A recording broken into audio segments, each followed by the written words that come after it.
নমস্কার বন্ধুরা, তোমরা সবাই কেমন আছো? আশা করছি ভীষণ ভালো আছো। আমিও কিন্তু ভীষণ ভালো আছি। আমি প্রিয়াঙ্কা, আমার পাঁচমিশালিতে তোমাদের অনেক অনেক স্বাগত। এতক্ষণে হয়তো বুঝতে পেরে গেছো আমি আজকে কি রান্না শেয়ার করতে চলেছি তোমাদের সাথে। তোমরা স্কিপ না করে পুরো ভিডিও দেখো, আশা করছি ভীষণ ভীষণ ভালো লাগবে। দেখো, চিংড়ি মাছ প্রথমেই কিন্তু বড় বড় সাইজের চিংড়ি মাছকে নিয়ে নিয়েছি, সেটাকে বেছে ধুয়ে ভালো করে পরিষ্কার করে নিয়েছি। এবার এতে দিয়ে দেব সাদা সর্ষে বাটা। তো সাদা সর্ষে বাটার পর দিয়ে দেব পোস্ত বাটা। তো পোস্তর সঙ্গে কিন্তু আর সাদা সর্ষের সাথেও কিন্তু আমি দুটো কাঁচা লঙ্কা বাটা একসাথে দিয়ে দিয়েছি।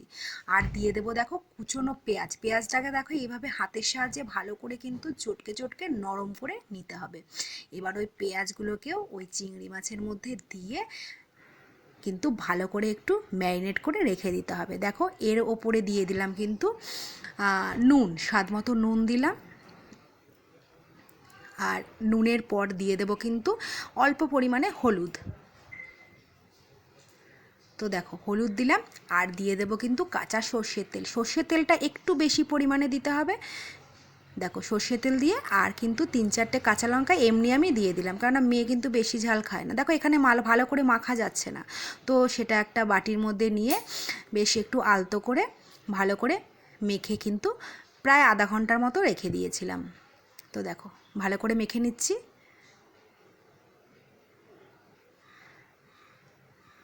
তো দেখো, এবার মেখে কিন্তু আধা ঘন্টার মতো রেখে দিয়েছি। দেখেছো মাখার পর কেমন হয়েছে? এবারে এটাকে কিন্তু একটা টিফিন বাটির মধ্যে, যে টিফিন বাটির মধ্যে প্রথমে মাখা যাচ্ছিল না, সেই টিফিন বাটির মধ্যে মেখে কিন্তু বসিয়ে দিয়েছি। আর ওই বাটি ধোয়া জলটা কিন্তু ওপর দিয়ে দিয়ে দিয়েছি। আর আরও একটুখানি কাঁচা সর্ষের তেল ওপর দিয়ে ছড়িয়ে দিতে হবে। ব্যাস, এবার ঢাকনা আটকে দেখো হয়ে গেছে। এবার ঢাকনাটা আটকে দিয়ে কড়াইতে একটু গরম জল বসিয়ে দিয়েছি। গরম জলের মধ্যে কিন্তু বসিয়ে দিয়েছি একটা স্ট্যান্ড। আর স্ট্যান্ডের মধ্যে এই মাছের টিফিন বাটিটা দিয়ে ওপর দিয়ে একটা নোড়া চাপা দিয়ে দিলেই কিন্তু আজকের চিংড়ি মাছ ভাপা একেবারে রেডি। দেখো, এবারে জলও গরম হচ্ছে, জলের ভাপে ভাপে চিংড়ি মাছটা কিন্তু একেবারে রেডি হয়ে যাবে। দেখতে পাচ্ছ জল ফুটছে।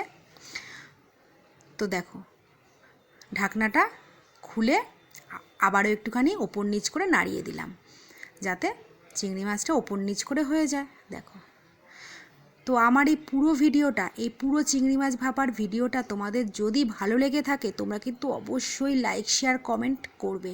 আর চ্যানেলটাকে সাবস্ক্রাইব করতে একদম ভুলবে না। যারা নতুন বন্ধু আছো তারা চ্যানেলটাকে সাবস্ক্রাইব করে পাশে রাখা বেল বাটন টিপে দেবে। সবার আগে নোটিফিকেশানে তোমাদের কাছে কিন্তু আমার ভিডিওগুলো চলে যাবে। আজকের মতো এইটুকুই। আর এই চিংড়ি মাছ ভাপাটা বাড়িতে একবার করে দেখো আর আমাকে কমেন্ট করে জানিও। টাটা।